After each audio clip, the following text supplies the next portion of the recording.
Hello viewers, welcome back to our channel All in One Film Updates. Review of the day curry and cyanide the Jolly Joseph case. ఈ movie అయితే direct ఓటీటీలో అయితే release అయింది friends. ఇది కేరళలో జరిగిన real incident based గా అయితే తీసుకొని ఈ బయో డాక్యుమెంటరీని అయితే తీశారు ఫ్రెండ్స్. మూవీ చూసిన తర్వాత మీ మైండ్ లో వచ్చే ఫస్ట్ క్వశ్చన్ ఏంటి అంటే, ఇలాంటి సమాజంలో మనకి తెలియకుండా ఇలాంటి మనుషులు కూడా ఉన్నారా అని.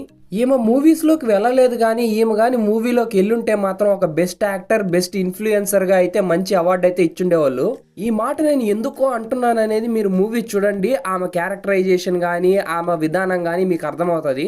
ఎందుకంటే ఆమె చేసిన పనులు, ఆమె నమ్మించిన మాటలు అలాంటివి. కాబట్టి నాకు ఈ మూవీ చూసిన తర్వాత నాకైతే ఒకటి అనిపించింది, మనం న్యూస్ కూడా చూడాలి, పేపర్ కూడా చదవాలి అని. బట్ ఇలాంటివన్నీ మనం చూడం ఫ్రెండ్స్. ఎందుకంటే మన లైఫ్ లో మనం కాంపిటేటివ్ వరల్డ్ లో బిజీగా మనీ అని చెప్పి పరిగిస్తూ ఉంటాం.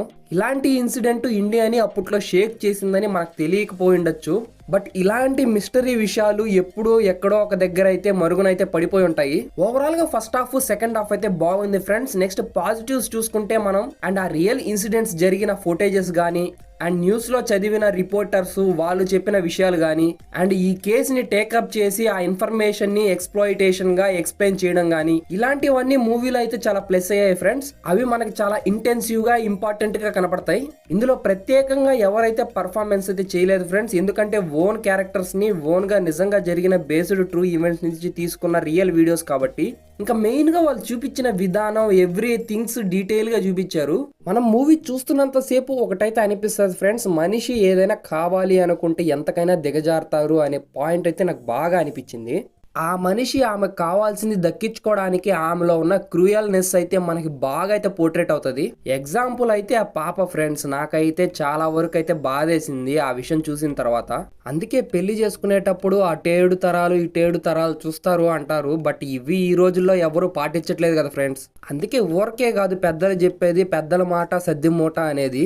ఎన్నో కేసులు వినుంటాం, ఎన్నో ఇన్సిడెంట్స్ అయితే చూస్తుంటాం ఫ్రెండ్స్. ఇన్నేళ్ళు ఒక మనిషి తప్పించుకొని ఉండడం అనేది it's a not a normal thing. And ఆమె చేసిన పనులకు అన్నిటికీ ప్రత్యేకంగా ప్రకృతి అనేది సహకరించిందో లేకపోతే కరెక్ట్ గా ఆమెకు లక్ అనేది ఎఫెక్ట్ అయిందో తెలీదు.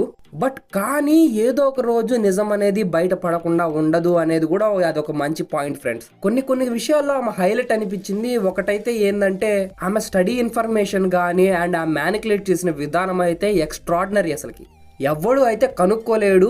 అది చాలా వరకు అయితే ఇన్ని సంవత్సరాల తర్వాత బయట పడింది అంటే ఇట్స్ ఏ మిరాకిల్ అంతే. మూవీ అయితే చాలా బాగుంది ఫ్రెండ్స్. మీరైతే ఖచ్చితంగా చూడండి. ఇలాంటి ఇన్సిడెంట్స్ మన కళ్ళ ముందు జరుగుతూ ఉంటాయి, బట్ మనం పట్టించుకోము, మనం కనపడవు కూడా ఇవి. ఫైనల్ గా ఈ బయో డాక్యుమెంటరీ ఫిలిం కి నేను ఇచ్చే రేటింగ్ వచ్చేసి 3.8/5 అయితే ఇస్తున్నా ఫ్రెండ్స్. ఈ మూవీ అయితే ఓటీటీలో రిలీజ్ అయింది, నెట్ఫ్లిక్స్ లో తెలుగు మరియు మల్టీ లాంగ్వేజెస్ లో. ఇలాంటి మోర్ క్వాలిటీ రివ్యూస్ కోసం మన ఛానల్ సబ్స్క్రైబ్ చేసుకుని ఈ వీడియోకి లైక్ డిస్లైక్ ఇచ్చేయండి. అలాగే మన ఛానల్ సబ్స్క్రైబ్ చేసుకోవడం అయితే మర్చిపోద్దు friends. Missing exits, glued to the pavement. Between the lines, I keep my gaze straight ahead.